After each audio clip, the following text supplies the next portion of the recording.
TymeBank, controlled by Patrice Motsepe's African Rainbow Capital, recently received the backing of Chinese internet giant Tencent as a funder and new shareholder. The digital bank has ambitious plans for South Africa. For more, we're joined by CEO Tauriq Keraan. Tauriq, thank you so much for your time. When we look at the latest funding round, perhaps take us into your confidence in terms of how this particular capital will be put to work. This is really an extension of a Series B capital raise that we've been in the process for the last year or so.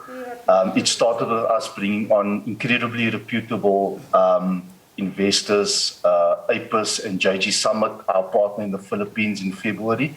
And then it's now concluded with us bringing in Tencent, one of the biggest companies in the world, as well as CDC, which is one of the largest impact investors in the world, on board.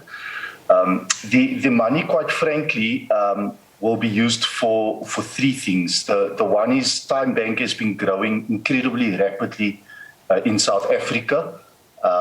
Having launched less than 3 years ago, we already have over 4 million customers. About 2.7 million of those customers are active, and we've taken in over 33 million rand, or billion rand rather, in new money from the public.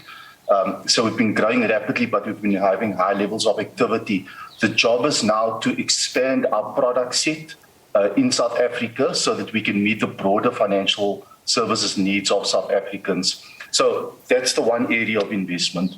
The second area of investment is to capitalize the significant partnership we concluded with the Foschini Group, TFG. This will allow us to diversify our customer base. And then the third area of investment is really to accelerate the build of the bank in the Philippines, which we're really excited about as well. Right.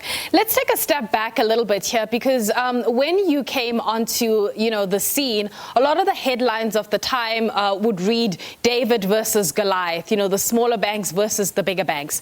If we go with the narrative of David versus Goliath, from your perspective, how do you think the Davids are doing, so to speak? Yeah, that's a very penetrating question, Anastasia. So if you take a step back and you look at the South African banking landscape, we are incredibly well regulated and we have incredibly mature banking infrastructure, not only by developing market standards. However, customers are by and large dissatisfied with the experience they get from the banks, and this is heavily indexed and demonstrated through what we call net promoter scores. It's effectively the ultimate metric of customer satisfaction. And the South African banking landscape is notorious for having incredibly low net promoter scores. So that's a massive opportunity. What we have done, if you look at the challenger banks, is that all the challenger banks in South Africa have come in with propositions that are differentiated. So either they are much more affordable and outprice the large incumbents, or they provide a more seamless and in fact beautiful customer experience in some instances, or they give incredibly high rates on savings, or they are a lot more simple and transparent, as is in the case in TymeBank. So what's happening here is that you have a systematic decay of the banking value chain by new players, and I think it's a matter of time before that translates into bottom line erosion for the big players, and most importantly, bring about systemic reform to the banking sector in South Africa. Right. You were talking about, expanding some of the activities of TymeBank. When it comes to, potential jurisdictions, what's the criteria that you're looking for? What ticks the box for you? Yeah, that's another great question, Anastasia. Thank you. So there's about 3 heuristics we look for when we look at a new territory. The first is the market itself should display structural similarities to South Africa. Let me use the Philippines, which is our next market, to demonstrate that point. The Philippines has double the population of South Africa, but is heavily unbanked. In fact, it's 80% unbanked, whereas in South Africa, we're more like 80% banked. But there's high levels of digital literacy in the Philippines because peer-to-peer payments, particularly off the back of wallet platforms, have really taken off. So that's the first thing.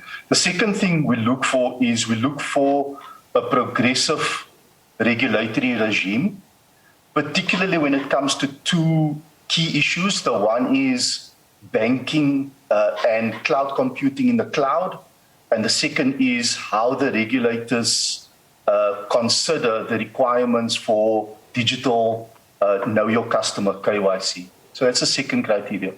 The third criteria we look for is very strong in-country partners. So people that we can join up with that can deal with all the local dynamics, whether it's additional partnerships, whether it's the distribution elements, local regulation, understanding the customer, servicing the customer, and so on.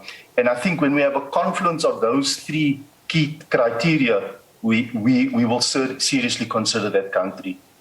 All right, so Philippines being one, does India and Pakistan also come to the list as well? Yeah, that's an interesting question. So the answer is we will consider countries that meet those criteria. The countries you pointed out are interesting because they've got large markets, but India in particular is quite crowded and highly competitive, and you've got a rapid emergence of challenger and alternative players. However, that being said, if they meet those criteria, we will consider them. Right now, though, it's all hands to the pump on bringing the bank in South Africa, that's TymeBank, and what the market is familiar with, to profitability, as well as launching the bank in the Philippines. So our next market, we will probably only consider in the year after next. All right, so as we wrap up 2021 going into next year, what will you and the team be working on? Like, what's top of the list as you get back into the swing of things in January? Yeah, so there's one side of the business which is sort of, even though we're a startup, is sort of emerging into what I call like a business of today. So we need to continue to grow that business of today. Through our partnerships with Pick n Pay and Boxer. We'll see how coronavirus evolves next year and whether the ZCC, with whom we have a partnership, will be able to scale. So that's the one component. The second component is we are focusing quite heavily on digital adoption and acquiring customers through our digital channels. In fact, we've seen those numbers increase quite significantly, so that's a big focus of us in the new year.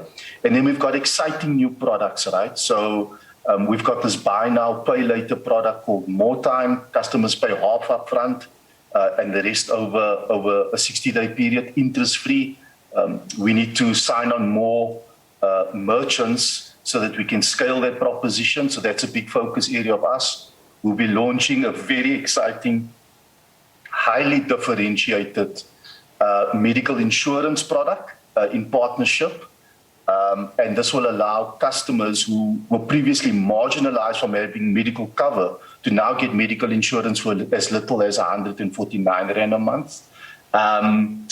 So we also will be bringing to market other exciting products like a interest-free salary advance product. So it's about growing the business of today and then growing this diversification into other products, and obviously our partnership with TFG and bringing that to full fruition is going to be a big focus for next year as well. Tauriq, thank you so much for your time. That is CEO of TymeBank, Tauriq Keraan.